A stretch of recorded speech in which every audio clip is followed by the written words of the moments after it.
Okay, so seriously, the PS5 controller sucks, and here's why. Does anything seem a little different?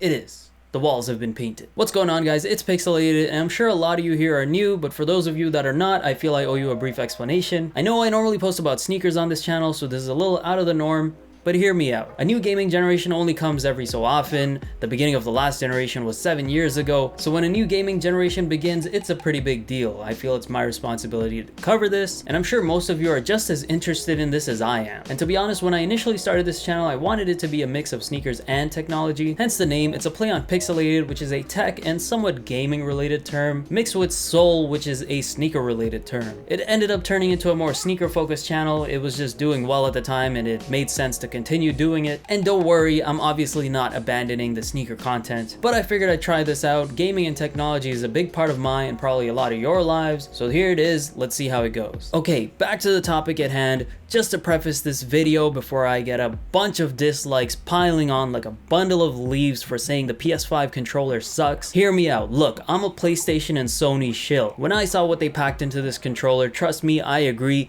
this thing is an incredible piece of tech and innovation on a standard controller. But when I say this controller sucks, I'm saying the PS5 controller sucks right now, 2 weeks before the release of the actual console, and here's why. Now, before we get into everything, make sure to hit that like button if you happen to enjoy the video at any point. Make sure to hit the subscribe button for more videos, and it helps the channel out a lot. And make sure to hit that noti bell to join Noti Gang, and so you don't miss out on future videos. I've also started streaming on Twitch, and if you have a keen eye, you probably already noticed the corner over here. The PS5 controller is sitting right there. I actually unboxed it and unveiled it first on my Twitch stream. So if you want to see more PS5 content and just more tech and more gaming content, feel free to follow me at twitch.tv/pixelated. I've left a link in the description. I'm trying to be pretty consistent, streaming on Mondays, Wednesdays, and Fridays, and I have been pretty consistent recently, even though the timings have been off. You know, I'm trying to figure out my schedule still, but it's been good so far. So hit me up, let's hang out, let's talk sneakers and tech, or just life, you know, whatever you want. Now, like I said, I've already unboxed this bad boy on stream on Twitch, but I repackaged it so I could do the same thing for you guys here on YouTube.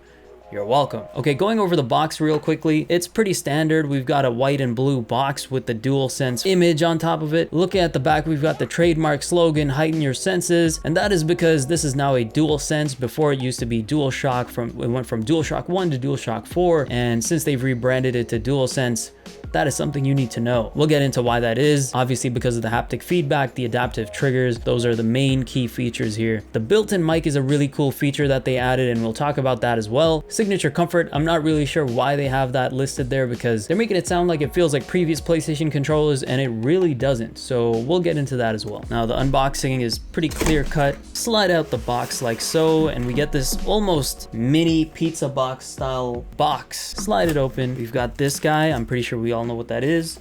We've got an instruction manual, and that's really it. There's no cable, there's no charging cable. You have these two slots here, but there's nothing in there. And one thing you'll notice once you take out your own controller is that it really isn't a white color. Like in Austin Matthews' video, once you get it in hand, you'll realize that this isn't actually white. It's like this nice gray. It's almost a few shades brighter than the original PlayStation, so it's sort of a nod to the original PlayStation, which is really cool. The reason why this is called the DualSense now instead of the DualShock is because it has what was listed on the box as haptic feedback, pretty much a completely revolutionized version of previous controller vibrations. So originally PlayStation controllers, even other controllers, just had regular rumble, so whenever something happened on screen, it would just cause the controller to rumble and it would always feel the same. Now you can feel all different kinds of rumble. For example, when you're jumping on a platform that's spring loaded, you're gonna feel it in the controller. It's gonna feel different. Another example of how it could be used is, say you're balancing on a rope. If you're leaning left or you're leaning right, there you might feel a little more vibration on the left, a little more vibration on the right, and there's just so many things you can do with that type of feedback. That's something that probably hasn't been done in a mainline controller before, and that's super cool about this one. The next thing is the adaptive triggers, which is similar to haptic feedback but for the triggers. Now, it doesn't really explain what that means, but what that really means is, let's say you're playing a first-person shooter and the game has a mechanic where your gun jams. What they can do is they can increase the tension so you can't really push back on this the same way until you unjam your gun. Another use case scenario in my opinion is a game where you might be using a bow and arrow. What the controller can do is increase the tension so that when you're pulling back on the bow, it sort of feels the same way when you're pulling back on the trigger. You can feel the tension, and once you release, it releases the tension on the trigger as well. Now, there are a lot more examples where that can be used than what I just mentioned, but those are a few examples that I can give you off the top of my head. One of my favorite features about this controller is one that most people probably have glossed over pretty quickly, is the built-in mic. And the reason why I say this is because there are a lot of times where your friends are inviting you to games online, and sometimes you don't want to hop on and put your headset on just to let them know, hey, look,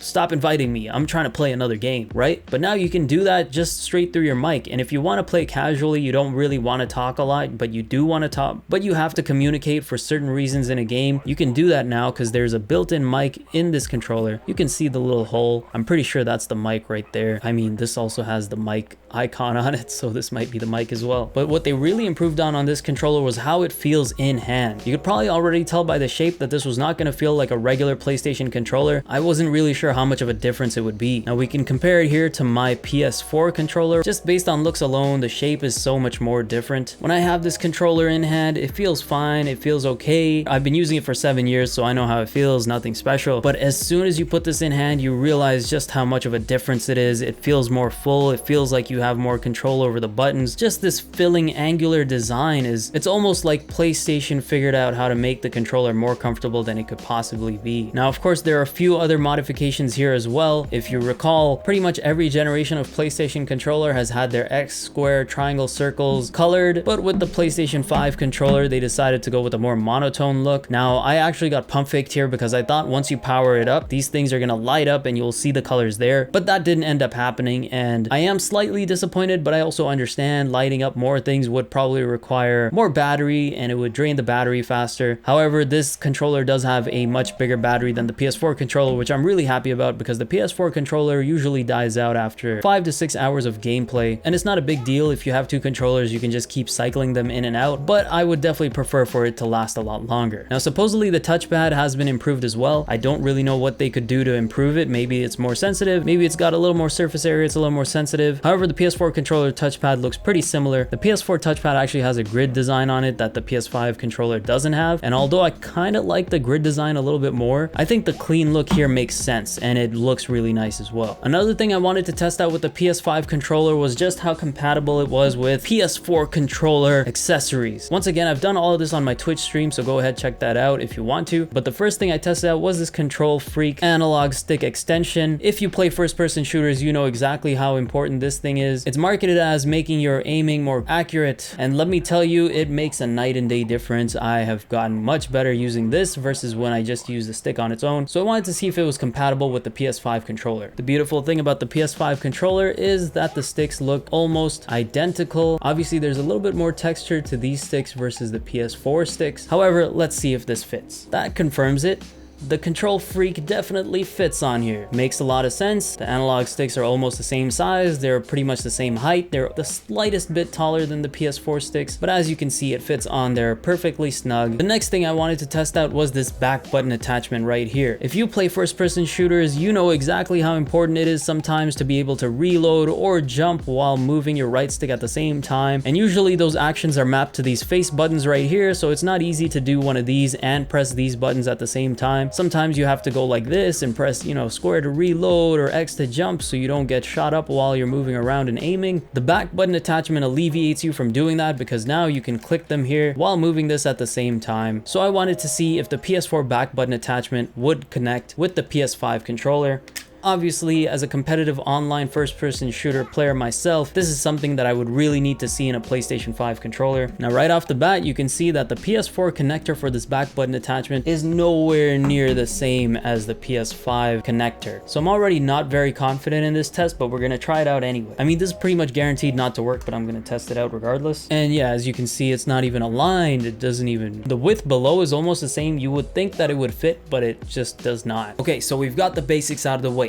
Now let's get into why this controller sucks. This controller sucks right now because, well, you really can't use it. The controller, for whatever reason, released 12 to 13 days before the actual console. For me, it released on October 30th here in Canada at Best Buy. The PS5 doesn't come out till November 12th, and till then, this controller is practically useless. All hope's not lost though. I did test this thing out on Twitch. I'm going to go ahead and try to use this controller on other things right now as well. Now, I tried this thing out on PS4, and you really can't use it right now. The only thing you can use it on PS4 as is a microphone. When you try to connect this controller wirelessly, it does say wireless wireless controller and you can actually connect it to your PS4, but you can only use the mic on the controller. Now I actually tried to connect it to my phone as well, and it actually worked out perfectly. It connects via Bluetooth. I was able to play COD Mobile with no hiccups, no hitches. It went buttery smooth. But then I tried to find a loophole and I tried to use remote play to use my PS4 and connect the controller with my PS4 in that way. Unfortunately, it didn't work. Sony knew we were going to try to finesse, so they stopped it dead in its tracks. The PS5 controller does not work via remote play to play your PS4 through your phone. Now I've been trying it on PC as well, and I haven't been able to make it work, but I've seen people that have been able to detect it on their PC. I haven't seen them use it with a video game though, and I haven't been able to make it work with a video game either, but supposedly there is a way to do it. Apparently, if you remote play with the controller through your PC to your PS4, you actually can use the controller to play your PS4 games. However, the touchpad doesn't work, which is a big part of a lot of PS4 exclusives like The Last of Us, Death Stranding, Ghost of Tsushima, so you pretty much can't play those games with the PS5 controller through remote play. I mean, you can, but the touchpad is used for a lot of significant control mechanics in those games, so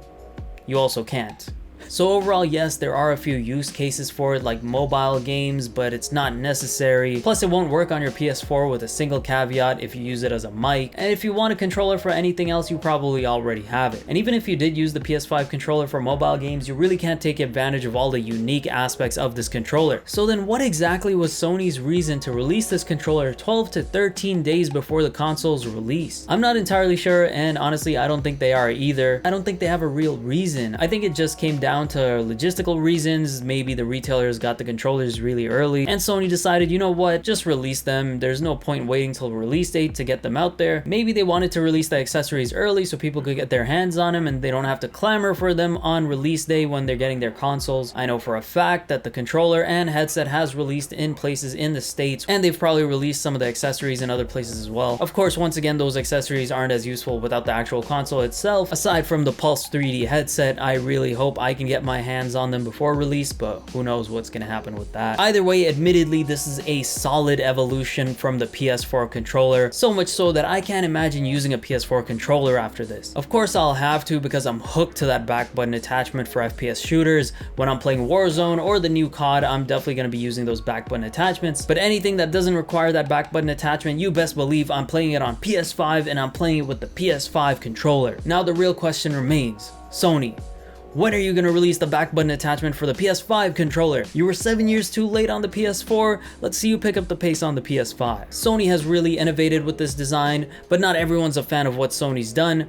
What do you think? Did Sony make a revolutionary design, or did they drop the ball with its black and white or black and gray two-tone design? Let me know in the comments. I'll catch you in the next one. Pixelated is controlling the next gen.